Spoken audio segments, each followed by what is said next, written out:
welcome back. What episode is this? 7? 7.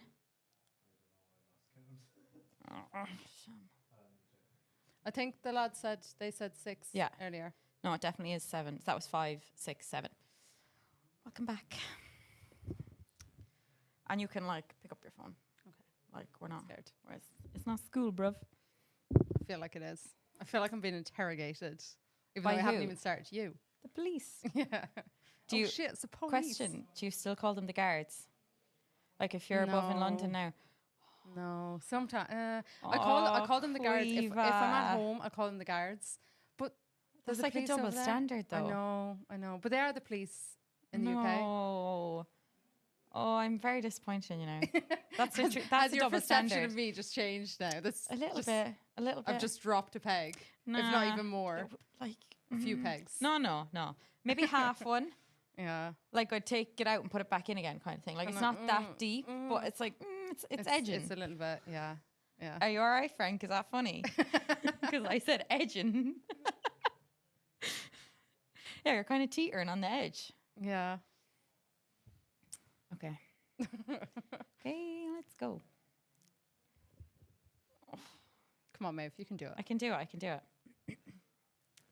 Because once we start, there's no going back. Do you edit these? Yeah. So this is recording right now, and Ian will just chop this bit out. Okay. Although he'll probably leave it in like he left. Fucking Maya Carey's in. Yeah. No, unless we start acting all girly and goofy, he won't leave it in. Okay. So we're not. No. We're not girly or goofy. We are a little bit girly. You get your nails done. Yeah. I always have to get my nails done. Exactly. Yeah. That's a bit girly. You get your hair done, you get your eyebrows done. Yeah. Yeah. Fair. Yeah. Okay. That's a good thing. Self-care and that. Yeah. Slay the day. Ready? Yeah. Okay. Oh, I can't remember how to start. Frank, how did I start the last time? Welcome back, Frank. I think you should come over here and introduce it. Yeah, you should. That was such a definite no. No. No chance. Okay, welcome back to episode 7 of the Lift Éire podcast. You are joined by me, Maeve Mannion, and my co-host today, Caoimhe Ryan-Ireland. Caoimhe has represented Ireland nationally and internationally.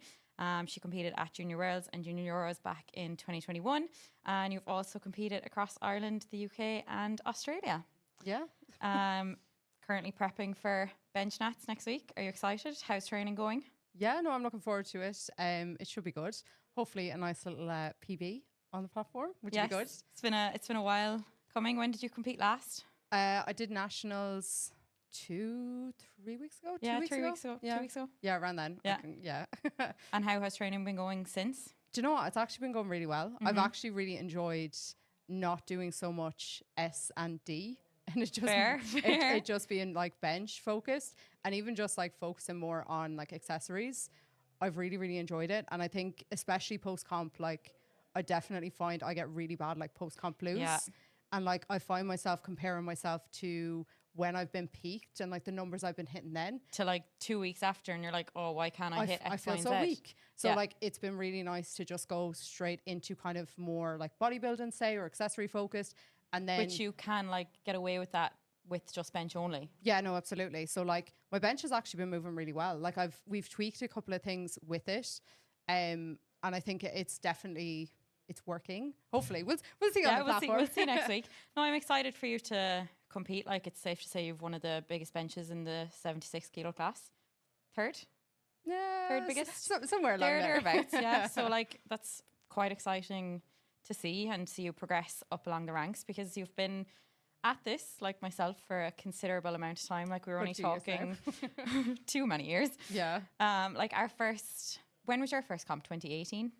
2019? I think my first proper sanctioned meet was 2019. I had done a just kind of a novice meet in 2017, I think. Okay.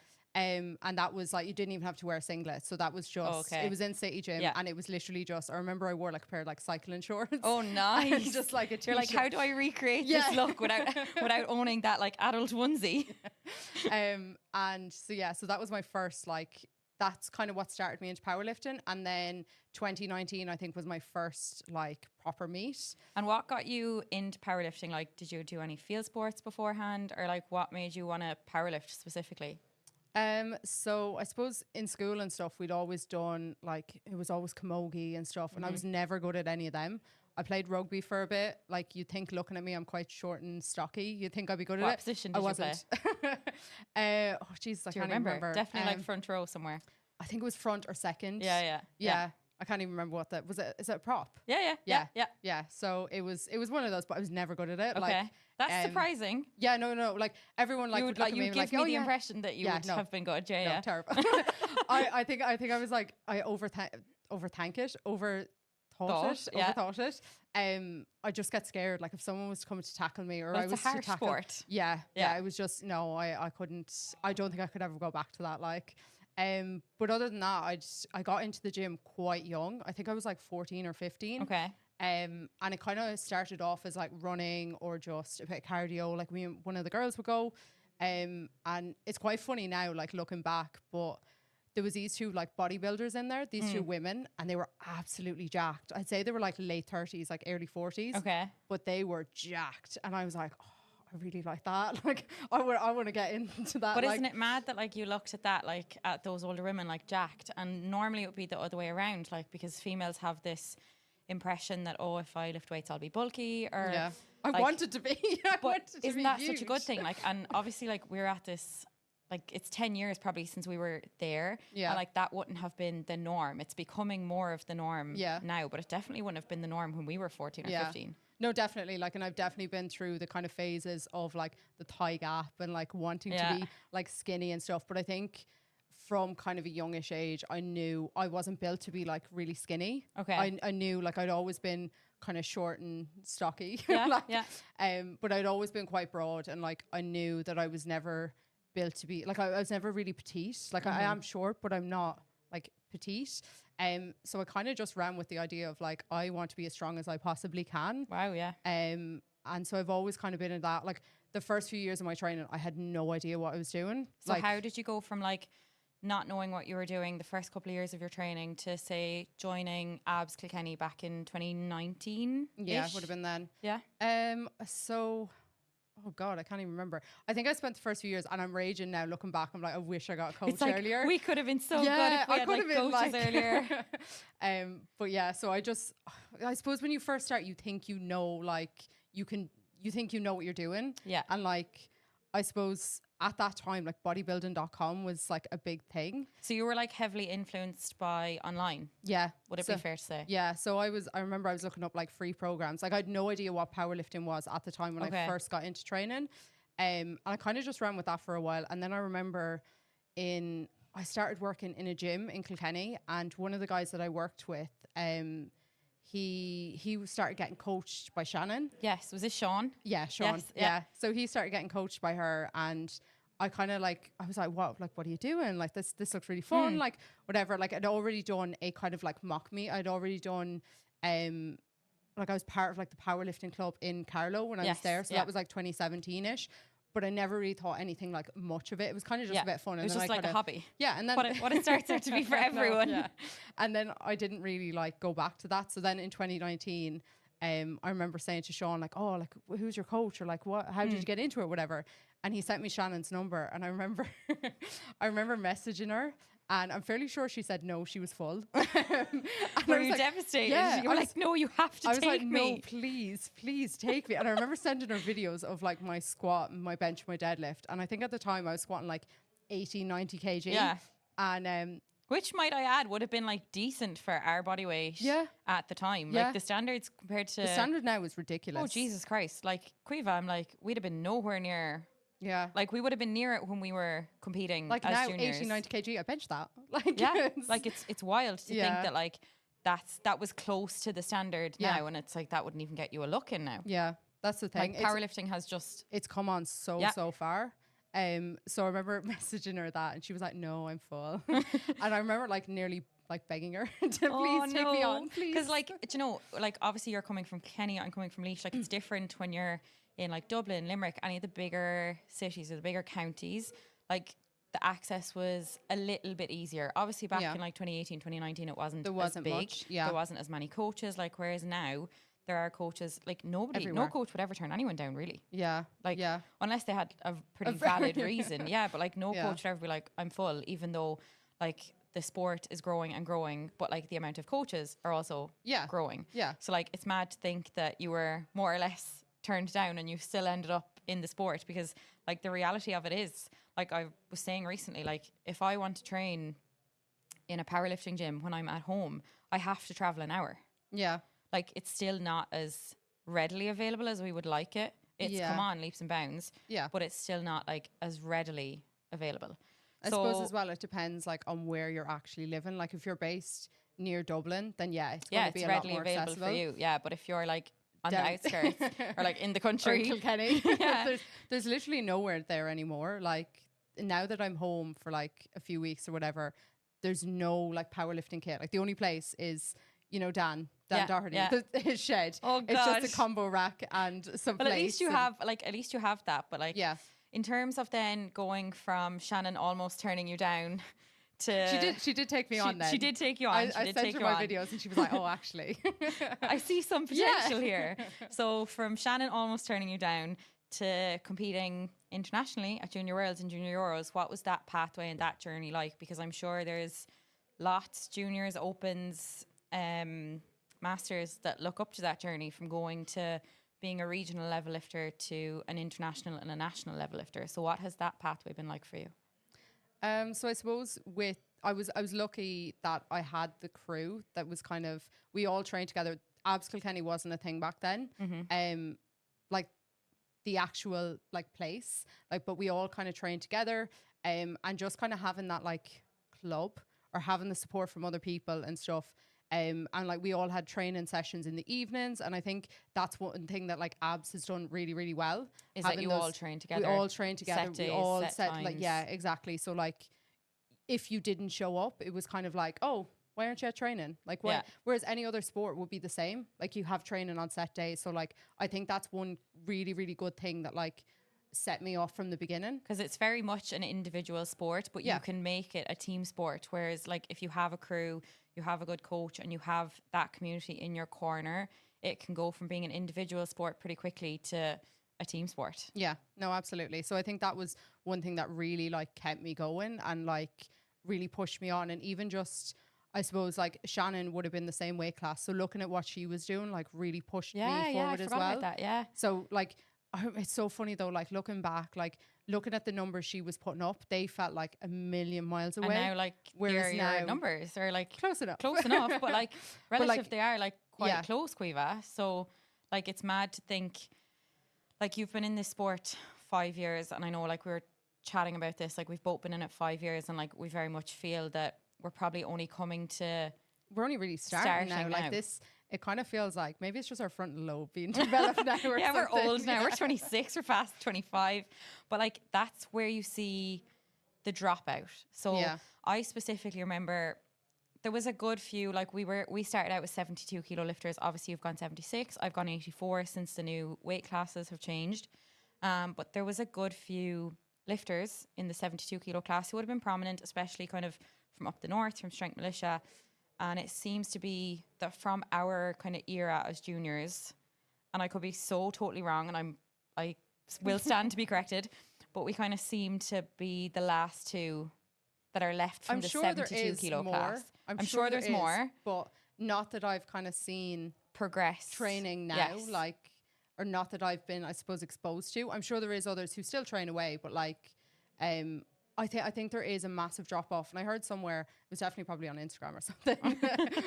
most of my research is from there, but like I heard before that like the lifespan of a powerlifter is usually about 2 years. Yeah, I've seen that, like, 2 to 5.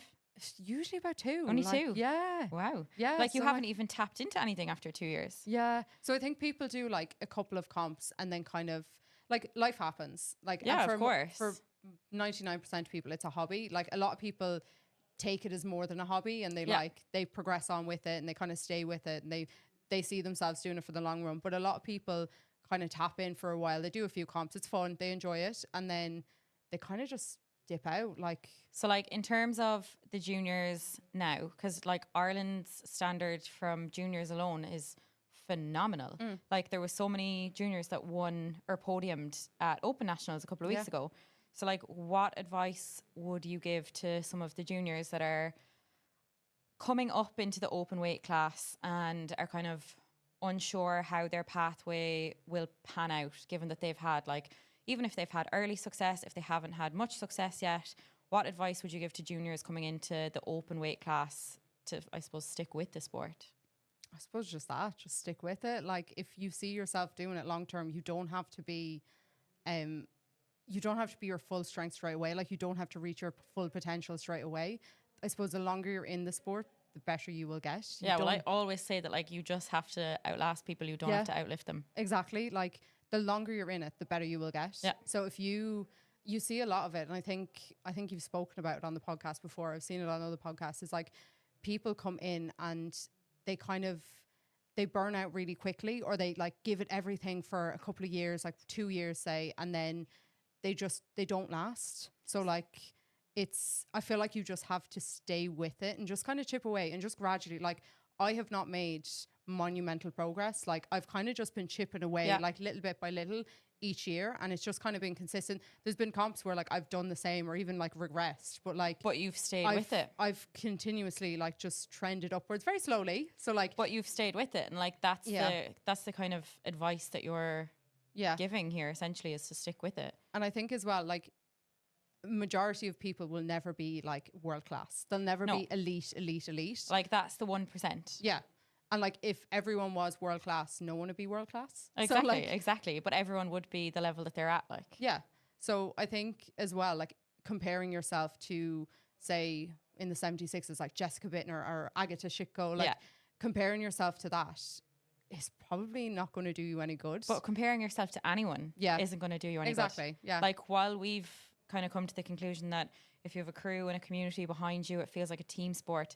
Still very much an individual sport. You're the one that's getting the 9 minutes on the platform. You're the one that's putting in the training. All this work for 9 minutes. All this work for 9 minutes. But like, if you don't, if you essentially, where are we going with this?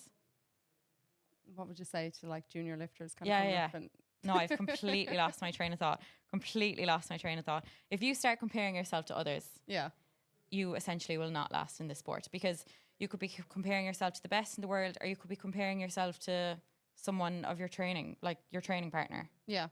And it's just going to rob you of all of the joy, because you'll put in the work and you'll get to your time on the platform. And if a person did better than you, whether they're world class or whether they're just your training partner, you're going to be robbed of that experience.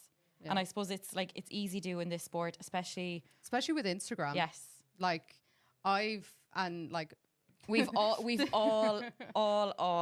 been a victim to it, Caoimhe. Yeah, no, absolutely. Like, it's so easy to kind of look at what other people are doing, whether it's in your weight class or not. It's so even easy above to and below. Yeah, especially below, you're like, well, they weigh less than me. How come they're lifting more? Why are they stronger than me? Yeah, or they've only been in this for 2 years. Why are they stronger than me? But like, if you do that, you're just going to robbing make yourself miserable. Yeah. Like, comparison is the thief of joy. Yeah. Like 100%. And 100%. I've definitely had to be reminded of that. Even like recently, like, it's so easy to kind of get caught up into it and not see the bigger picture, and like kind of just look at what everyone else is doing and be like, oh, well, I'm put in this work, or I've been in the sport this long. Why can't I? Yeah, why you aren't I almost feel like you're deserving of it. Yeah. But like, and it's like, it will come.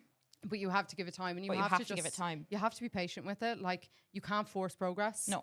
And you can't force the numbers. Like, it's all about overcoming setbacks and like staying, I hate the word like motivated, but like there is an element of motivation to it, or staying disciplined. I think it's more so just enjoying like the process of it, and like not being so focused on the numbers. Like, it's so cliche to say, but you have to enjoy the process. Oh yeah, otherwise you're not staying at this. And like, you know, like we were speaking about, like, I've had a couple of bad sessions here and there, and it's like, I still keep showing up for the sessions because I know that like one good session will eventually come. Yeah. You just kind of have to ride out the hard times. Ride the wave. Like. You do. And I suppose, like, what would be your kind of go-to, or like your piece of advice in terms of like overcoming any kind of setbacks or challenges, or like just hurdles or barriers that have been placed in your way in your powerlifting journey so far?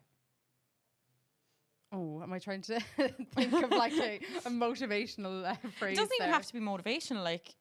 Like you said, you've just been at it a long time now. You really just have to keep just chipping along, like, and I think it comes back to that, just enjoying the process. Like, once majority of your training is somewhere in the middle, some sessions are going to be amazing. You're going to hit loads of PBs. You're going to be like, oh my God, this is the best sport ever. I love this so much. And then other ones, you're going to feel so shit. You're going to cry. You're going to like, there'll be tears. There'll probably be blood. They're like, but you'll question why you're doing it. But it all comes back to like enjoying the process and just accepting that there is going to be some sessions like that. There's going to be some comps like that. There's going to be setbacks. There's going to be things that happen. But like, it's like with life, you just have to. I think that's one thing that training has made me like really resilient. Mm-hmm. So even in like kind of outside life as well, just being able to kind of come back. Like I've had, say, a shit session.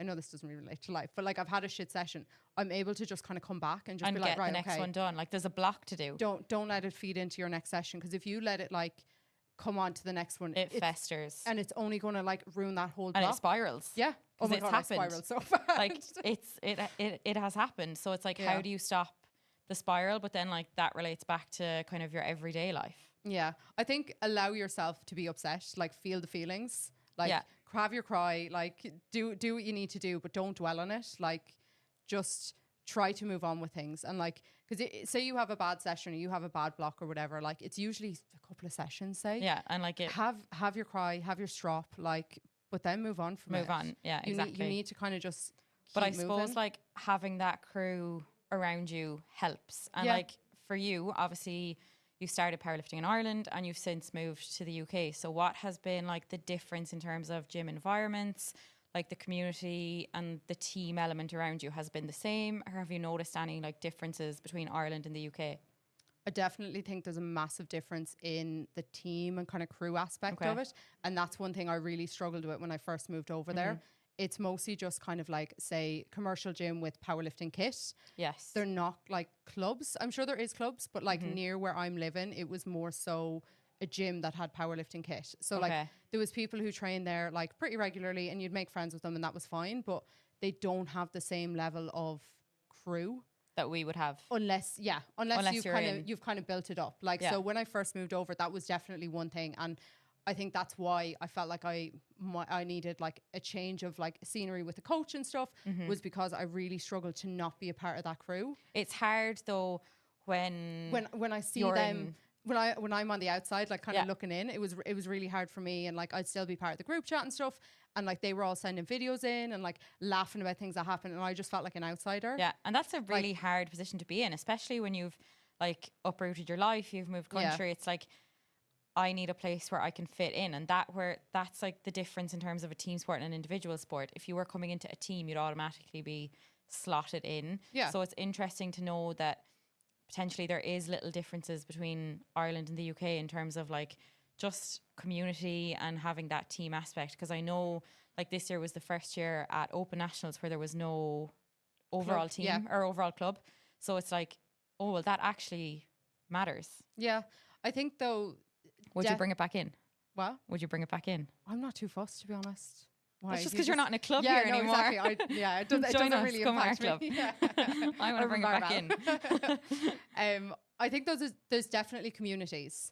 Yes. There's like, it's not like you just go to a gym and you're just like shunned by yourself. Like, because I've trained for powerlifting, that definitely, even just going to the gym. Well, that's your in. That was my in, and that's how I made like majority of my friends when I first moved over there. If I didn't have the gym or I didn't train, I'd probably move back. Like I wouldn't know anyone. Whereas all the friends I've made over there and all the kind of circles like of friends and like the community and stuff, all powerlifters are all just trained. Just train. Like, so that has definitely been a big like foot in for me. So you've also like competed in the UK as well. Yeah. Yes. What was that experience like compared to Ireland? So I did a White Lights Media comp. That was quite fun. So that was my first. I took a year off after Junior Worlds and Euros, and then that was kind of my first one in.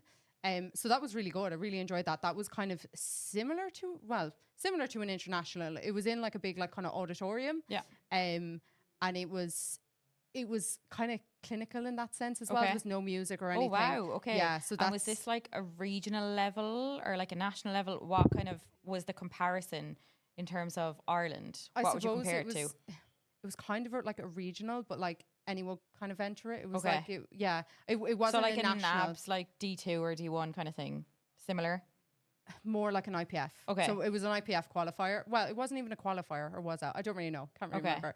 But like it was, it was good. And then there's other ones. There's a super training. So that's probably one of the better like qualifiers. It's really, really well run.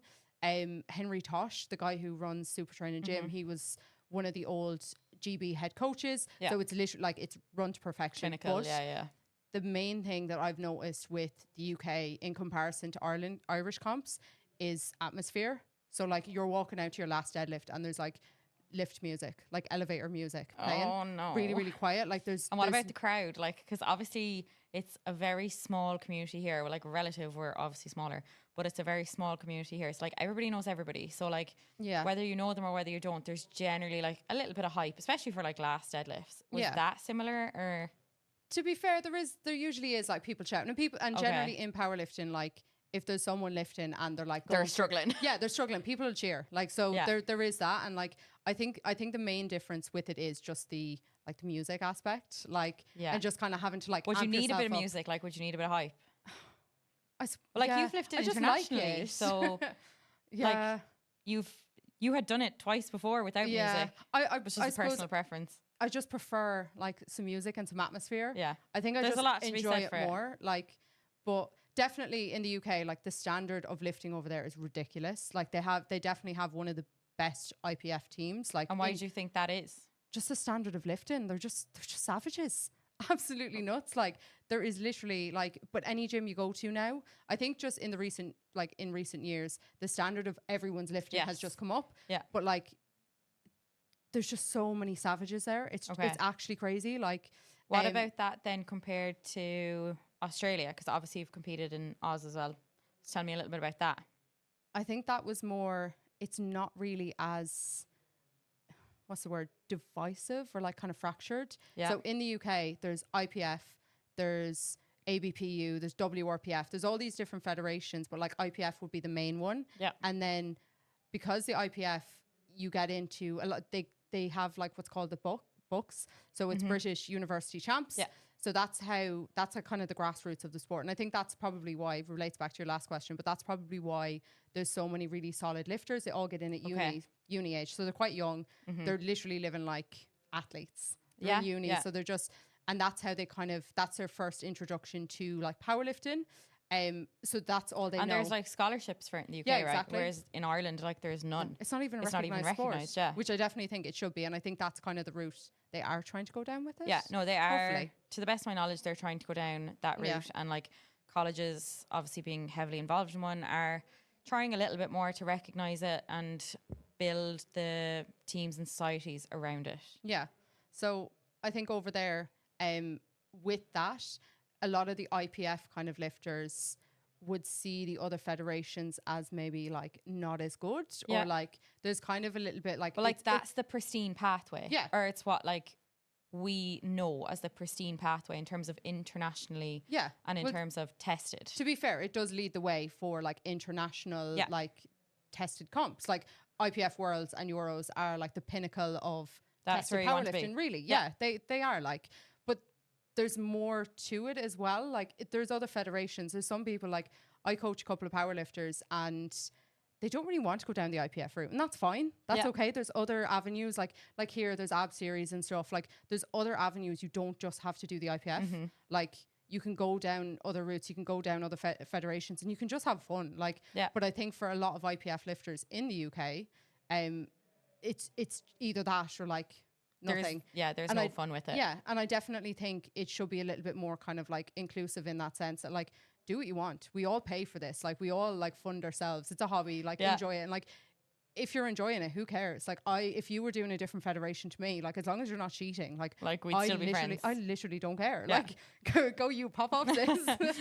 So in terms of like Australia, then what was that experience like? No, but like I'd love to know. Obviously, you're a nutrition coach. You're a powerlifting coach. I'd love to know in terms of how you approach nutrition, how you approach sleep, jet lag, everything in terms of your experience in Australia. Because now that like the ab series is more prominent here, we get a lot more international lifters coming from like South Africa, Australia, America. So it would be interesting to see your insight on that. I think definitely there, the main thing is if you are traveling to competitions, give yourself enough time to go out and acclimatize to wherever it is you're going. Even if you are going to like the UK for a comp, give yourself a few days. Don't just fly out the night before or like the day before weigh-ins or whatever. Like if you're going to internationals, whether it's an IPF international or something else, give yourself time. Like you don't want to be stressed leading into competition. You want to just acclimatize to it. You want to just be going in fresh and just feeling good. Like you don't want to add another variable, another layer of stress to it. With that as well, like I would, in terms of like weight cutting and stuff, because obviously it's a weight class sport, so weight is going to be a big thing. I think like plan your lead up to competition in advance. Don't just leave it till a few weeks out and then go, oh shit, I'm 3 kilos above my weight class. I need to be, and I'm traveling out like 2 days before, and I need to like cut weight or whatever. Like that's a lot of externals. Yeah, and that's going to be a lot of stress, and it probably will like dampen your experience, especially if you've like flown all the way across the world. Yeah. Exactly. For this comp experience, and you're already setting yourself off on the back foot. Yeah, and you've put so much time, so much effort, so much into this competition. You want to have the best comp, and I feel like that's where a lot of people kind of fall down. They don't really plan enough in advance. Like that doesn't mean you have to start like cutting weight like miles out, but like have an idea of what you're going to do and like what's the plan for it. Like do you need to be in a calorie deficit like before your prep? Do you need to cut weight the week of comp? Like, or are you just kind of cruising into it? Do you need to like gain weight into it? Because some people do that. Some people do, and everyone thinks about the flip. Everyone always thinks, oh, like weight cutting, and it's almost like a rite of passage in weight class sports that, oh, if you're not weight cutting, you're in the wrong weight class. Yeah, that's what we grew up like to believe. Yeah, definitely. Whereas it's kind of flipping on its head slightly now, in that people are like, oh, I might grow into a weight class, as opposed to now. There's a lot to be said if you're going to be competitive in a lower weight class. Cut in, it's not that big of a deal, but it's not the pedestal that it's led to be in weight category sports, especially when you're kind of starting off. Like give yourself time, and that's one thing that I feel like I've definitely not done very well, like in the past. You as a lifter cutting into like classes and like constantly being in a calorie deficit, like constantly feeling like I need to cut weight or I need to be a 69 when I sit comfortably as a 76. Like even though I mightn't have filled the class out, like I have plenty of room to grow. Yeah, and like imagine how much you could put on your total if you were like at maintenance or in a slight surplus for like months. Oh my god, like imagine that, like that rate of progression. Oh, unreal. And in terms of like rates of progression, so you're obviously a full-time nutrition coach and powerlifting coach. Yeah. So you coached here in Ireland before you left. You were working like full-time in a commercial gym. Yeah. What has the difference been? Because a lot of the coaching now is online. Yeah. Like very few are in a privileged position to be like working in a gym and coaching in that gym. Yeah. Especially powerlifting, because most of it's done online. Yeah. So what has that transition like? What has it been like transitioning from working in a commercial gym to now being a full online coach? Like how do you do your check-ins? What has changed for you? Like obviously communication is a massive thing. So like what are the boundaries that you put in place for your athletes? I think so. There's a couple of questions. There's a couple of questions there. I think starting off, I feel like being on the gym floor has definitely helped me be better online. Because a lot tend to jump straight into online. And I think even just dealing with like people in person and just having good like communication skills and just having like being able to chat to people like there's a lot to be said for it. And just being able to relate to people. So like in one-to-one PT, like on the gym floor, a lot of the time your people's like therapists. Yeah, and it's an hour of them like talking venting at you, which everybody needs somebody. And even just like coaching people in person, and like especially Gen Pop or people who are just starting out, like they're kind of, would it be like their motor patterns or like proprioception? Just like it tends to be a lot worse than like say powerlifters coming in who've trained for a few years, or they've a fair idea of like, if you tell them like, right, we're going to do an RDL, they know what that is. Yeah. Whereas with in-person Gen Pop PT, like you tell them to do an RDL and you're getting like some weird like spine Yeah, flexion. You're yeah. just like Bit of a worm. Yeah, literally. So being able to kind of coach Break that down. and break it down Yeah. and kind of do it in a way that's like relatable to people. Has probably made online like A lot easier for you. Yeah. Another thing there as well is with coaching, I do like Loom videos. Okay. So I definitely find that's like I used to do, say, WhatsApp. Yeah. And like with coaches as well, I've had like WhatsApp communication and stuff. And like that's good, I think, as an add-on. So like just chatting through the week or whatever, just seeing how the session has gone. But I feel like Loom videos are like watching over the client's video, watching over their training while being like, right, okay, look at the way your hips are now. Can we try like maybe set them a little bit higher or maybe do this, maybe do that instead? Like, and when you can actually look at that video and the client is like watching the video and you like point at things and like, and like kind of, I feel like it's a lot easier for them to kind of understand, especially if they're just starting out. But it also shows that they're getting your full attention for however long that check-in is, because if you're like 24/7 communicating with them over WhatsApp and you're watching a video and they're getting a voice note back, and again, everyone has their own styles of there's loads of different ways. Like there's no right or wrong way, but I just kind of find with like a Loom video or anything like that, they know, like they have that security that they're getting your full attention for the 20 minutes or however long the video is. Yeah. Depends how long you ramble for. But yeah, no, I definitely think that is good. And I've definitely seen that like with kind of newer powerlifters, that it is important for them to kind of see and understand what you mean. Yes. Like without having to pay for like a full one-to-one, like, because a lot of people I suppose can't afford that. Like the price point is obviously going to be different. Like if you're doing online coaching versus in-person one-to-one, like there's going to be a massive But it's difference. also like a massive barrier if you're only offering like a one-to-one. Yeah. Or if you're only offering in person. Yeah. I'm not going to go over to the UK. Like, fly over. Come I'll see fly. me. I'll fly over. No problem. That's not the point. But like, that's a barrier. Whereas if you can offer a service online, because I know a lot of people, it's for more people, it's nearly too easy to do at this point that we're getting a whole pile of online coaches who maybe are not in a position to be coaching online yet. They haven't had the hours on the gym floor, and that's really important, because if you haven't had them hours on the gym floor, you forget that there is people behind the program that you're handing out. Yeah. And that their life is going to vary at some point, and you're going to have to adapt at some point. You're going to have to get better at communicating. So there's a lot to be said for starting off on the gym floor before you jump into online, because the people behind these programs are not robots. Yeah, absolutely. And I think as well, like you have to realize as well, like if you're a full-time coach, you have to realize that other people have families, they have jobs, they have like real life commitments that they don't have that luxury. Yeah, like I could probably, like myself and Mason can pick up and train whenever we want, like, and that is such a massive privilege, like, and that's something we both like worked hard for. But like other people kind of aren't in that position, and that doesn't mean they're worse off or anything like that. But like, you understand that. You have to understand that, like, okay, so she couldn't train this day because she had to stay and work late, or she had to, like, she had meetings or the kids or whatever, like whatever reason it is. But like everyone, and like just being able to relate and like kind of see not everyone is in the kind of same position as you, that you just kind of drop everything. And train. And like, and I suppose like what advice then would you give to newer coaches starting out, whether it be powerlifting or nutrition? I don't know. Well, like you started, so if you could go back and tell Caoimhe back in 2019, who was working in TJ Reid's, what would you tell her? Because you were probably a little bit, I know myself, like I don't do a whole pile online. Most of my stuff is in person here in Urban, like, and I would still be a little bit apprehensive to go fully online. It is very scary, and I honestly like. So what would you tell yourself? I don't know. That's It's a hard question. It is a hard question. I'm kind of like thinking back to. What would you tell me if I wanted to go fully online? Just do it. No, Caoimhe, that's not practical advice. Jesus Christ. I suppose the main thing is like you will have a lot of like imposter syndrome. You'll feel like, oh, like You obviously had like a client base built up before you went fully online. No. I just went for it. You raw dogged it. Yeah, I absolutely raw dogged it, because I was in a job that was like, it was actually horrific. Like, okay. So you had no choice. So yeah, it was I was leaving that anyway. So I was like, oh, what do I do now?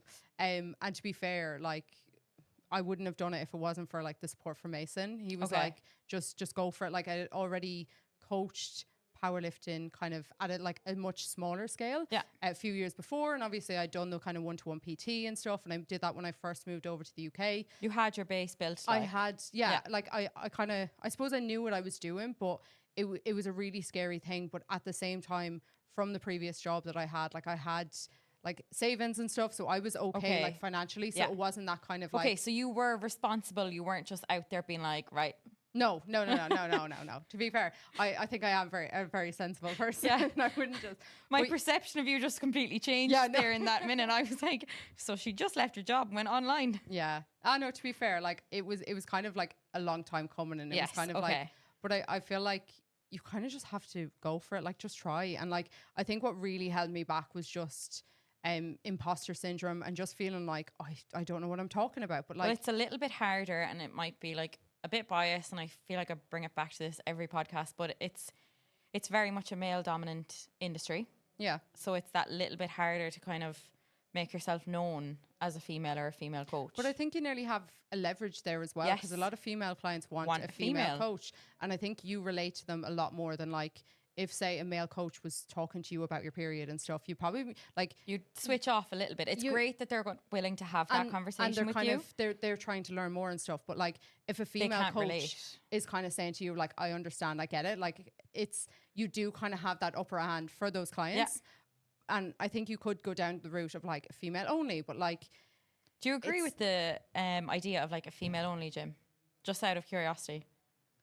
Personally, I don't know. Is there a need for it? I don't know. I don't think there is. I understand like apprehension going into a gym, but like that can be male or female. Yeah, that's the thing. Like, and I definitely know that like gyms are daunting when you first go in, but I think just having support of someone, whether it's a PT or just like having book a PT session. Yeah, or even just get a friend to go with you. Like there's so many ways in. Like when I first started the gym, I was like 14, 15. Like you weren't meant to join until you were 16. Yeah. But like I used to lie your way in. Yeah, no, literally. But like I remember like all the kind of like it sounds weird now, but like all the kind of older men who used to be in there like religiously, like in the most like I suppose innocent way. They were all so nice and just so my god, they'd like say to you, oh well done, like you're doing really well, or oh Jesus, you're so strong, like, and like they come up to you and say, oh I see you here training like a lot, because like, I used to go before school, and I remember like I would go up and like fill my water bottle after I'd be training, and I'd like be in my school uniform, and they'd be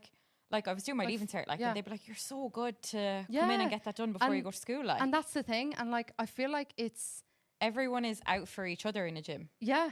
And it is such a nice environment, but like, yeah, I don't know. I don't see any. Maybe there is. Maybe I'm just like. Maybe we're blinded to it because we're so far into it. And we're not conscious going into a gym. Exactly. And if you were first starting out, I do understand that it can be daunting, and like, especially when you see people who look like they know what they're doing. But when I first started out, or even like further into it, like most people don't know what they're doing. Nobody has a clue. Unless you're like an actual like power lifter, or you're training for a sport, or like most Gen Pop people in a gym are just winging it. Yeah. Like they're winging it. That's okay, because they are moving. Yeah. So exactly. It's totally okay. It's great. Like it's amazing. But like I think when you kind of acknowledge that and understand that, it's not as daunting as. And I suppose it's hard for like externals to see. It's easy for us to see because we're on the other side of it. Like we're the ones watching this and seeing this. But I think as well, people who are like seriously into the gym, and like the regulars you would see in the gym, they're really nice people. Like, oh my God, so nice. 9 times out of 10, they're lovely. Yeah. And even like the biggest guys you see in the gym, they're usually sound. Like if you ask them for a spot, or you asked if they're using equipment, or you asked them something, like they'd go out their way to help you. Yeah. Like, so I think it's nearly like the thought is worse than the thing, or the thought of the thing is worse than the thing. Than actually what it is. Yeah. Doing the thing. Yeah. And I suppose like, just to tie it back into nutrition before we move on. I know we've gone like on an absolute tangent. So obviously you're coming up to bench nationals. You're not cutting any weight. You're kind of walking around fairly comfortably. Yeah. What advice? We're a week out. So what advice? Shit. Yeah, we're a week. This time next week I'll have competed. Thanks be to God. Yeah, it's a long time coming. What advice would you give to someone cutting weight for next week? Or just in general, a week out. So we can talk like acute and chronic weight cuts here. But obviously chronic you'd want to be like you should have started 12 weeks ago. That's that. Yeah. You've missed the boat. Yeah, literally. I think it just ties back into have the plan far in advance. Like if you are unsure of what you're doing, even if you don't decide to like work with the nutrition coach, reach out and just kind of chat. Like majority of people, if someone reached out to me and said, right, I'm 6 weeks out or I'm whatever weeks out and like I'm unsure of what to do, I'm sitting a few kg above or below my weight class, like what do you think my kind of options are? Yeah. And like just have a chat. Like most nutritionists will have like a free kind of consultation. Whether or not you decide to take them up on that, like that's another thing and that's fine. Yeah. Like, but I think just having an idea or a rough plan or even like talk to your coach, because they probably should know like some sort of nutritionist that they can like refer out to, or they might give you like, if they're not like a nutritionist, they probably shouldn't be giving you like specific nutritional advice. Yeah. But they could give you a rough idea of guidelines. like, right, like a rough idea of like, right, you're here now. Well, why don't we like maybe go up a weight class? Compete as a guest. Maybe just go in as you are. Like you don't have to cut weight. And I think this is something that like, unless you're like highly competitive. Yeah, but even at that, Even like at that, you still if it's don't not have going to serve you, like just get stronger in the next weight class. Exactly, and that's the thing. Like I feel like a lot of people do think that they should or they have to cut weight, and this is one thing that I try to push. Like you don't have to, and it's okay to go in as you are. It's okay to just like go up a weight class, but just sit as you are. Like I compete as a 76 and I've been sat at around 72, 73 for the last like almost a year now. Like it's, so like you can eat an Nando's and it'd be fine. Yeah. And even a Freddo. Exactly. Like, and it'd be totally fine. Or 5. And like, I suppose like what are the common pitfalls that you would see when cutting weight? I feel like people go like too hard. Yeah. Like just they either leave it all to the last minute and do some really drastic cut that they can't recover from, or they can't like rehydrate or refuel from. And it just impacts their performance, or getting kind of stuck into the mindset of, well, if I total this at this weight, and they've had to cut like a high percentage of their body weight, like cutting weight is another variable and it's another stress on your body. People don't think it is though. Your body is already under like pretty high stress from, even if like the peak isn't taking that much out of you, it probably is, but like you've other life stresses, you've other commitments, I'm sure, like you've other things going on. And if you're not like on it with your sleep and your recovery and stuff, and you're adding an extra variable of cutting a load of weight, like it will probably take from your performance. And like if you're not doing it in a way that's like guided, or like you're working with someone who knows what they're doing and like kind of lead you in the right way, it can be really, really difficult. And like, why would you want to do that and put your body under that to probably not have the best day? Like you spend, and this is one thing. Do you think people realize though that the impact of weight making can have on their performance? Sometimes it depends. I feel like some people like you kind of think you're invincible, or you kind of think that, like, we all think we're invincible until we're not. Absolutely. Until you like go like, you have an absolute 3 for 9 day. 5 for 9. Like I went 5 for 9 once, like a few years ago. Like and that was because I cut weight. Like I did a water cut. I had no idea how to like rehydrate after. I remember I was sat in a van with the heat on and I had a plastic sack on, spitting in a cup. No, this is pre-weigh-in. This was before I weighed in. Like, I had no business cutting weight though. I was cutting weight. I was for an abs comp. I did the same. But it was so like, what was I doing? And like, I suppose since I've done that, that's left such a like a kind of negative taste in my mouth that I've kind of I would be very reluctant, not reluctant, but I would be, I would be very reluctant to enter into like a heavy like water load or any kind of weight manipulation. Yeah. Again, I think like a small like kind of a gut cut or like fiber manipulation or like something like that, or like even across with a small water cut, like fair. But at the same time, I feel like people just take it very far and like. And have you noticed any difference in terms of like cutting strategies? Obviously, you have between a 2-hour and 24-hour weigh-in. Oh, definitely. So how would you approach a 2 versus a 24? For a 2-hour weigh-in, you obviously only have 2 hours, if not even less, to like refuel and rehydrate. Yeah, let's be real. Like, because you have to start warming up, you have to be under that bar like pretty soon after, and you might not be the first to weigh in. Yeah, you exactly. Could be the last. Yeah, that's the thing. And then if you say you are near the top and you miss your weight, or like you have to weigh in a second time, like or you don't hear them call your name because they never call it loud enough. Yeah, exactly. Like if you're not stood right outside that door waiting to go, but like you could be waiting till the end of that weigh-in, like, and that could leave you with like half an hour to refuel, rehydrate, and get under the bar, like if even. So I think it's definitely worth like planning things in advance and just making sure you have as little to cut as possible and just having it as smooth as possible. Like, what kind of acute strategies would you do for 2 hour? more so gut cut. Okay. So like just kind of fiber, maybe sodium, carbohydrate manipulation. Like I wouldn't be inclined to do a water cut. Yeah. With that, I've seen some people do kind of a combination of say a gut cut and kind of a small water load so that they're not like completely dehydrating themselves. So they're using like two different strategies, which is fair. Yeah. And like if that's kind of a small amount you have to lose and that's kind of an easy way for you to kind of manipulate it, then fair, that's fine. But I definitely think if you are thinking of doing a kind of acute weight cut for your competition, like work with a nutritionist. Don't just go buy it like yourself, and kind of, I suppose, look at what their clients have done. So like look at how have their clients kind of refueled? Have they had really good comps, or like is it like, are they not performing the same way after you would well? like look if you were And moving coach. powerlifting coaches. Yeah. Look at You'd their look at clients. their success rate, Yeah. and not just the person who's had the outlier who's had one good comp. Yeah, or the You look at person their who's just overall a genetic success rate. phenom. Yeah, Like, yeah. look at their overall success rate, and like, I suppose you don't have to work with a coach, and like in the same way that a coach doesn't have to work with you. Like, but kind of like shop around and just see who you think would be like best suited to you and your kind of needs. See who you can relate to, and like who you, I suppose, have heard kind of good reviews about, and like shop around. Like, there's a lot to be and said there's plenty for it. of coaches. Like, there's But so that's many. the thing; they're so like readily available now, and I suppose. And there's obviously as well, there's so many different price points. So like I know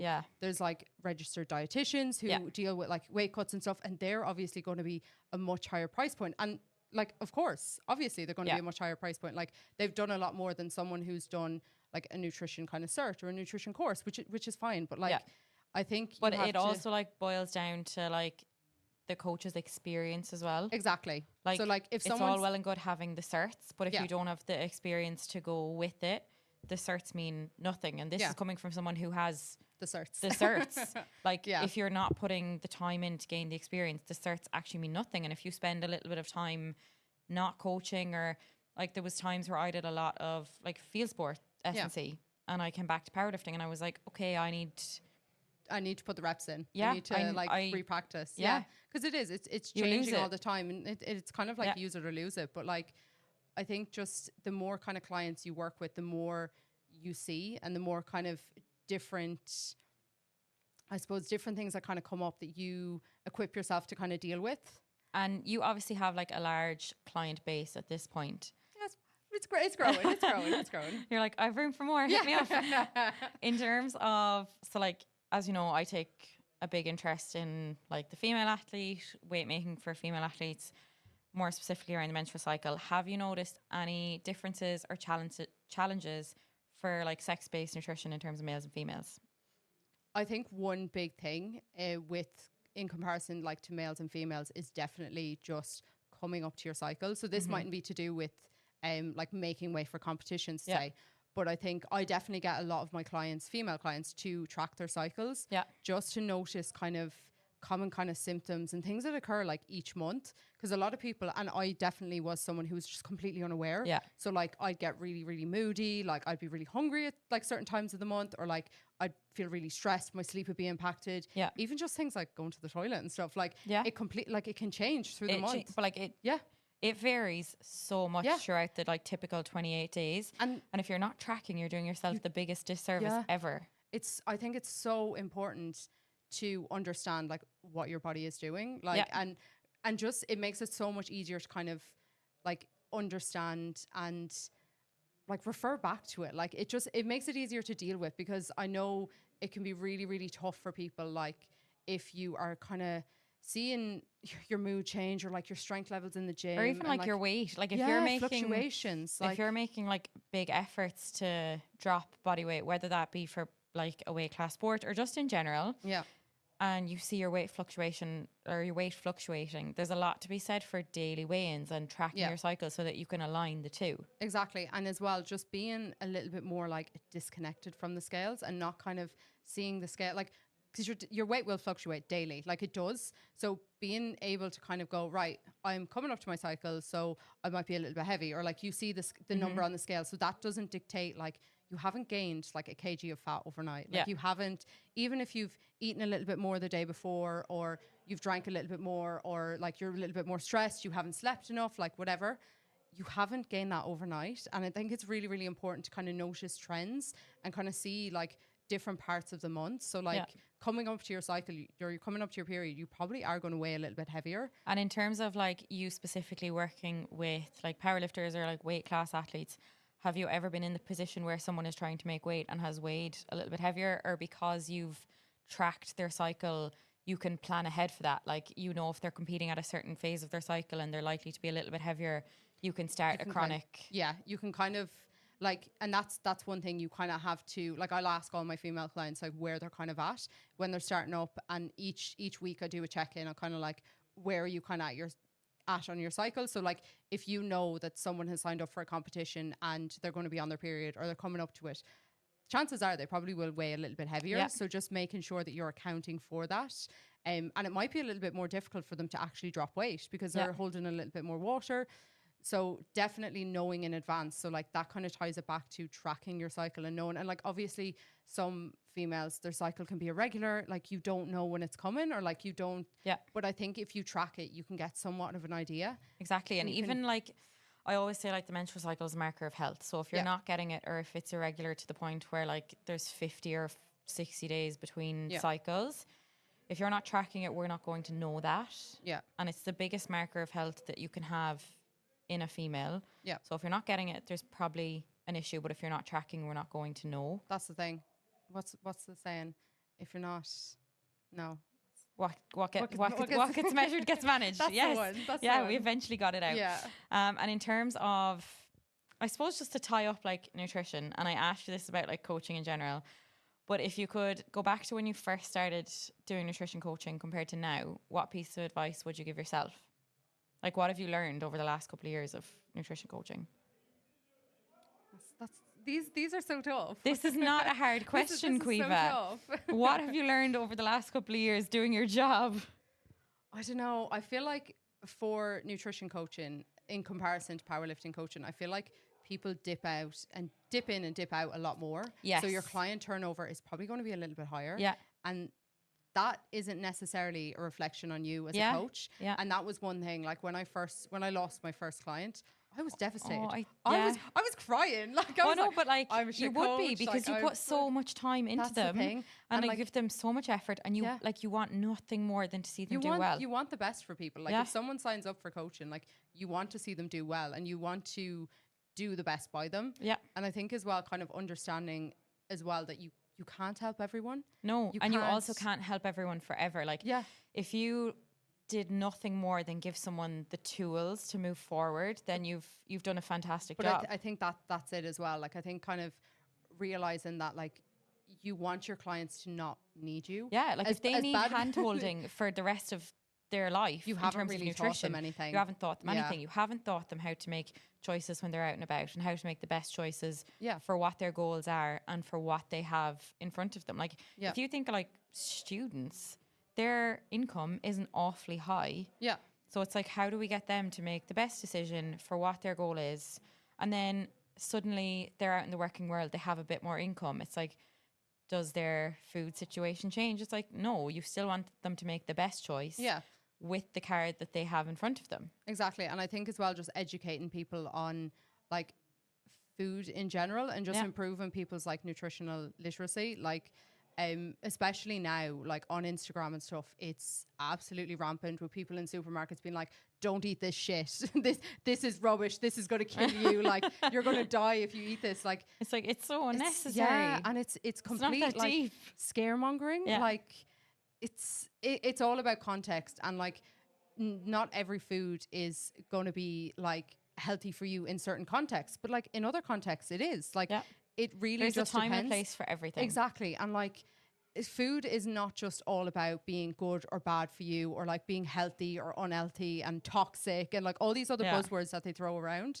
Like I think it's really, really important to kind of understand that food is there for enjoyment as well. Like going out with your friends for dinner, it's a social important. aspect as well. Yeah, it's so important. And if you're like in a restrictive period where you can't do that, you're not going to be, or you shouldn't be, in said restrictive period forever. Yeah. So it's like, but even if you are in a restrictive period, it's like, okay, well, you could probably go out, but let's just manage the going out. Yeah. And as well, it's like you should be able to kind of periodize, like with your training. Like You're there's not going to peak forever. yeah, there's times to like ramp up your training. There's times when your training will like ramp up in intensity. There's times when your nutrition, like your adherence, should ramp up. There's other times where it should dial down. And like I did a post about it a while back, and it was like your nutrition shouldn't be a light switch. It shouldn't be on or off. It shouldn't be that all or nothing.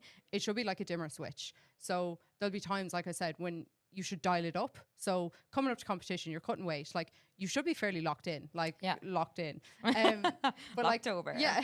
But there's other times then when you can kind of dial that down a bit. You can enjoy a bit more flexibility, a little bit more freedom. Like you don't have to track every morsel of food that's going into your mouth. Like you can enjoy yourself, and that's fine. That's okay. And if anything, I think that actually serves people a lot more. Like you should be able to enjoy yourself. You should be able to enjoy food. Absolutely. And you shouldn't feel like guilty or shame. And like I've had clients where I've had to go over with them so many times, like guilt and shame doesn't breed success. No. Like if that bred success, like we'd all be oh my God, we'd all be like amazing. But like it really, really doesn't. It's so important for you to like feel good and enjoy yourself. And like like it's only like it's, I suppose it's easy for us to say because we probably have a relatively good relationship with food now, but it's like but we haven't always. No, oh we my haven't God. always. No, I used to, and I think that as well. Like I always try to think back that like if I could just help a couple of people, even one or two people who were in similar positions to me, where you were, and I think this relates back to the advice I give myself. But like if I can just do that, like I'm happy, and that's all I really want to do. And like that, when you're starting off as a coach or as a nutritionist or whatever it is you're doing, like if you can just look at the people who were in similar positions to you and help them with that, I think that's really, really valuable and really, really important. And that's honestly, obviously we have to like make money, we have to live, but like job satisfaction, there's a lot to be said for. Oh my God, I'm making so much less money than I was in my previous job, and I'm so much happier. Like if you saw me when I was in that job, I was working in the prison service. It was, we didn't see you because you didn't leave. Yeah, no, I didn't leave it. Like it was, but it was rough. Like it was, so I was making a lot more money, and like in terms of that, and that's why I was able to save a lot more in order to actually do what I'm doing now. Yeah, see, that's like, good advice. Save before you leave the job. Yeah. Don't just. Yeah, no, because I think it is important to kind of think ahead, and but that's like with everything, like thinking ahead, thinking of what comp is next. Speaking of which, we have bench nats next week. Oh yeah. Do you have any plans for next year in terms of competing, or are you going to say? I don't, you don't have to say. No. To be fair, I don't think it's really hidden. Like, I need to keep it all on lock. Like no one's meant to know. So bench nationals next week, and I think then I need to just build some more muscle. I think I need to spend some time, like have a proper off season. Like I've competed a fair amount in the last while. Yes. So I think it is important to actually just spend some time like building back up and like really focusing on my accessories and just building some mass. I want to look like I'm jacked. Like don't we all? Everyone gets into the gym to look jacked. So like I want to spend some time doing that and kind of like building my calories up and not kind of feeling like I have to cut. Nice. But doing that for a while, and then kind of potentially I'll likely do nationals next year, whether or not I've already qualified or if I have to do another qualifier. You'll know. Yeah, I'll know closer to the time, and I can kind of plan that. But yeah, so for the next month, just nice. Well, you have a nice plan in place. Yeah, I can't wait to see you compete at bench nats next week. There's I'm excited. There's going to be a big bench. Hopefully. Well, after today, I think there's going to be a big bench. Yeah. Okay, so generally we'll end the pod with one or two questions. So I think it's fitting that we touch on this question, given that bench nationals is next week. Yep. So this came in from the anonymous box. So following up on my DM, representing your country is a huge honour and should never be taken for granted. The bench internationals token comment was more out of touch. More opportunities is only a good thing. The nationals event sold out, so the demand is there for it. So Ian and Alex were having a conversation about bench nationals, and it kind of led to a comment that like bench nationals might not be, and bench internationals might not be kind of up there on the priority list, given that like funding might not be there across the board for full power meets. What's kind of your take on this? Obviously, you're someone who's represented the country internationally, and obviously you're someone who's hopefully down the line gunning for hopefully down the line, gunning for a bench international singlet. So like for me, it's definitely not a token singlet. There's no singlet, a token singlet. No, I definitely don't think so. I think it's really, really important to have that other kind of outlet, or that kind, not outlet, but like have those other opportunities for lifters. Yeah. Not everyone is going to have a massive total, but a lot of people have massive single lifts. Like there's a lot of deadlift specialists. There's a lot of bench specialists. Like people with short arms. Like I've got quite a decent bench. The flag, like, yeah, exactly. So like it should be there for people. Like, and in other countries, I know in the UK, like bench nationals is a massive event. Yeah, it's huge. But I think like we just don't have the numbers yet, like for it to be as big as it is. But just because we don't have the numbers doesn't mean we shouldn't put the effort into it. Because like I think you have to start somewhere with it. Like and for it, like there's obviously the demand. Like if it's selling out, like even though it is at a smaller scale, I'm sure that'll only grow from there. Yeah, like, but you have to give it time to grow. Exactly, because last year was the first year with the bench nationals, as far as I know. Yes, or at least in a while anyway. Yeah. So I think it definitely is important for it to kind of grow from there. And I think like we've some big benchers in this country. Yeah. So like it's only fair that like they get the opportunity, whether that be at the national stage, the international stage, to represent their country or themselves. Yeah, absolutely. And I do definitely agree. Like it's a big honor for like so many people, because like most of us don't really do any other sports other than powerlifting. Yeah. So you don't really get the chance to kind of compete internationally anywhere else. So like so any opportunity you can get, like, and like to have that singlet, like it's a badge of honor, like to earn that. It's amazing. And like fair play to anyone who does. Like it's huge. So like I definitely do think it should be there, and I think it will grow over time. It's definitely not a token singlet. We definitely do have some big benchers here. Yeah. I know John Slattery is one. I train with John while I'm home. You do his nutrition. Yeah, I do. Yeah, he's absolutely smashed it. Yeah. Like since we started, we've been together now. He was actually one of my first clients. Oh, no way. Yeah, no, he's been with me now a while, but like he dropped like 15 kg and just been, his bench is still like, it's still like 200 plus. Progressing. Yeah. And which is a rare. But even without the weight loss, like he's come on so far. Like he used to really struggle like with just general things, just like walking and stuff. He just felt like very unhealthy. Whereas now he's in a much better position. He's moving a lot better. He just feels so much better. His sleep has improved. Like, so he's doing great. And I'm excited to see his bench as well. Yeah, I'm excited to see everyone at bench nationals. Like it's a good opportunity to display the strength that we have in the country. Yeah. Speaking of which, Mary Boyle, I don't know, have you listened to Jake and Emma's episode yet? No, you should. It's very good. Sorry, I've just exposed you. Listen to it. Listen to it on the way back to Denny, even though you'll be all like peopled out. Yeah. Mary Boyle suggested we bring back Jake and Emma. Great banter. That was a great podcast, to be fair, and it's great to see Emma and Jake on a podcast, see how well they bounce off one another. Again, it goes back to creating that club culture that they have in and Emma's been in the sport years. Like Emma's a 76 as well, and she's been like just chipping away for years. I remember when her and Shannon had like a rivalry in 72. Yeah. Like they were the two that like they were when I was savages. A junior 72, I was like, oh my god, someday. Yeah, that could have been us. Could have been us. It could be us now. I'll come if you come up to like, I'm not going down to sub 76. If you come up to like sub 84. Give me a few months and I'll bulk up. Put some more Freddos. I can provide the Freddos, but also I have to finish coming back down. So I'll meet you at the 84s. But then could be us someday. Who's there? Ali's there. Yeah, yeah. We're fucked. We're fucked. Yeah. No, but it could be us someday if we just stay at it long enough. Yeah. Yeah. We'd be great competition. Yeah. And we had one more. So sent you a DM regarding the spotting workshops. Think you need to accept the invitation. So yes.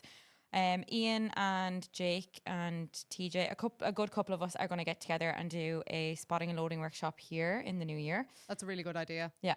It definitely will allow anyone in the club, anyone in the surrounding areas or wherever you are in the country to come down, get experience so that there's less, I suppose, complaining about volunteers and we get more people to volunteer because the sport... Even just in training as well, like for people to know how to actually spot. And I think that's one thing I've seen in the UK as well. Like they just don't have that there. Like they never really learned how to like properly spot. Oh, really? Like, in just like general gyms, you get people spotting and they're like holding the bar like that, or like and your heart be in your mouth, like or like when you're finished the rep, like they'll just take it off you, and you're like, so one side of the bar, like when you say you're squatting, one side of the bar will just oh god, like, oh my god. But yeah, no, that's definitely a really, really good idea. Yeah, if I was in the country, I'd do if I was it. in the country, I'll fly over, especially private jet. We'll sponsor you. Yeah, do. I mean, yeah. No, so yes, that's definitely happening in January, and there'll be more details released about that to come. But Caoimhe, I think that wraps us up. We've had a nice conversation in terms of nutrition, your kind of journey into powerlifting, and how you've just chipped away for the last 5 years, and how you're going to chip away for the next 5. Just keep going. It's been great to have you on. Been great to have you home, and I'm very excited to see you compete next week at Bench Nationals. And best of luck. Thank you. Thank you. Thank you very much, Frank. That's a wrap. Thank you, Frank.